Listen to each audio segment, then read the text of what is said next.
It is cold this morning. I knew it was going to be.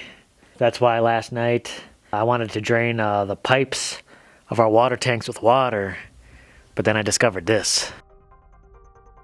So I took the liberty of wrapping up the pipes coming out of the tank, but then I stopped before getting to the middle because I thought just by draining the pipes, I wouldn't have to worry about that freezing. But as you can see, maybe because of the cold temperatures, the glue didn't hold and the pipe started separating a little bit. Yeah, so I think it might be better to just double up on this and wrap the rest of the pipe and also drain it as well. But that's not really the only PVC failure we've had as well.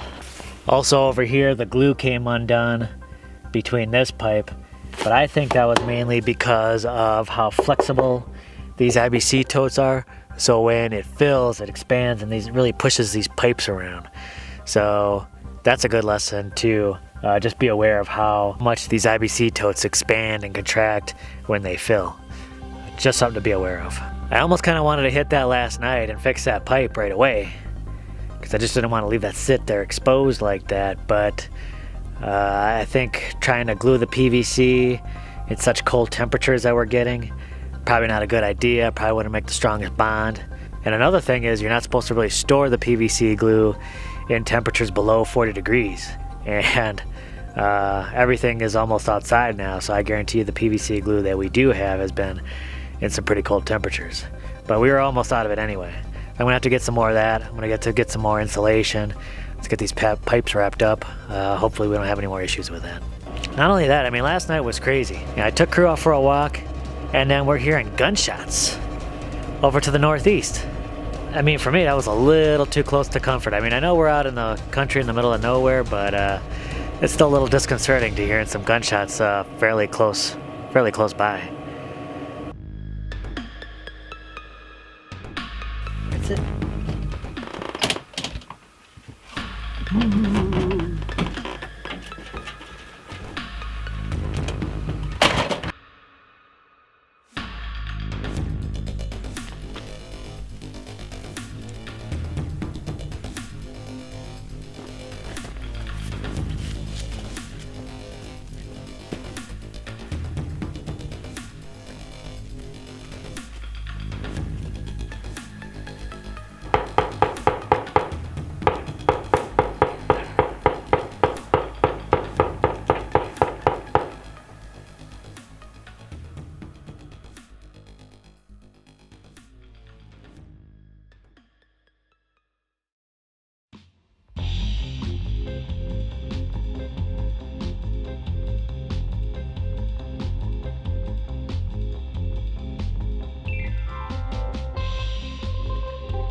All right, okay. Oh, jeez. Woo. Oh, great. You can't even see my head. All right. Shame on me. I usually don't use the purple primer when it comes to the PVC, although technically you probably should. It's just that usually it's not even needed if it's not a pressurized system. Kind of thinking about it, well, those main tanks are probably under quite a bit of pressure. So hopefully, once I do it right over there, we don't experience any more problems. But I'm gonna give it a shot right here so that I know what I'm playing around with. Whoa, still quite a bit of water. This is actually frozen in here,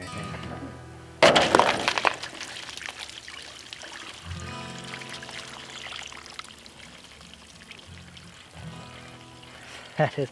That's some craziness. Dang, look at that. More ice. Water down in here. Looks like I got some ice up in this tube. This whole thing's probably filled with water going right up to the end.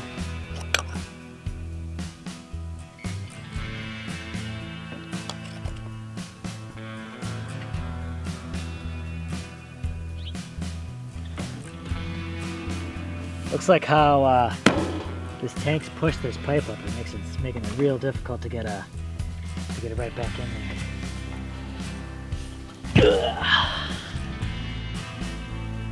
I'm a little scared to pull this all the way out. I really don't want to risk breaking anything or snapping anything. I might just have to try and glue it as is.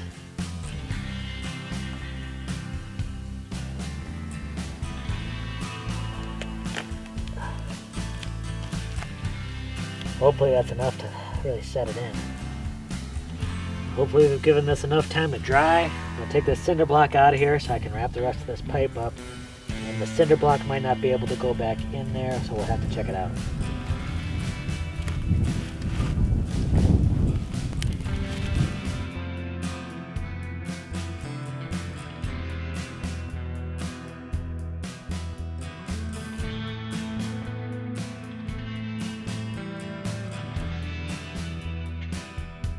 I want to reiterate, I am not a professional. This is the first time I'm using this, or second time.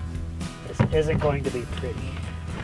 One bad part about having this so low to the ground is it's really difficult to get this wrapped up probably as properly as it should. I will be rectifying that in the future.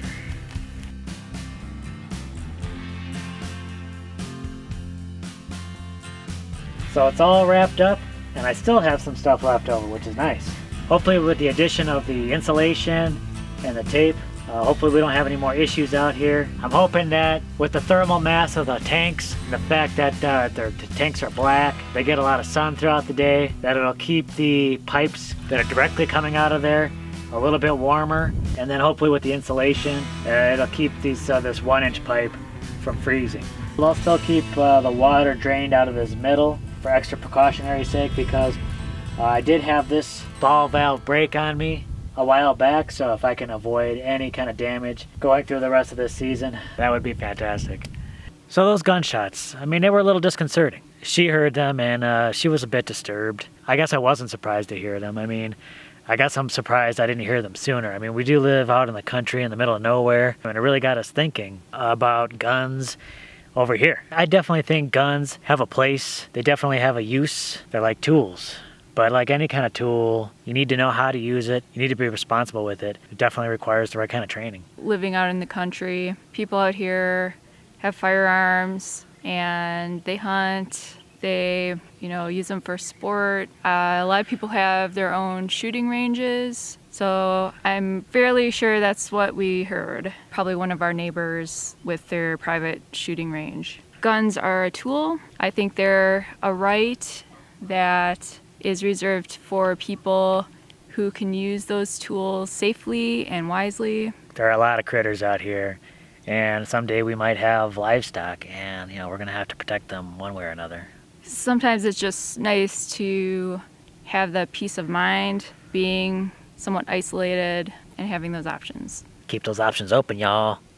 So hopefully with the addition of that insulation, that tape, I'm just keeping my fingers crossed. Hopefully we don't have any more issues out there. I mean, if something out there breaks, we are off grid, we're relying solely on rainwater, that would be a devastating blow to us. I think it's a good fix. I think it'll work. I think we'll be okay. Just gotta keep the faith. It seems like things like that just kind of pop up like that every now and then. I'm not an expert. I'm just doing the best I can out here. Nothing out here is ever perfect. A lot of this stuff I'm kind of learning as I go, just trying to make it work. But with this underway, hopefully I can focus now on the building. I definitely want to get into the soil, start playing around with it, and seeing what makes the strongest bricks. So stick around for that. Soil testing coming up.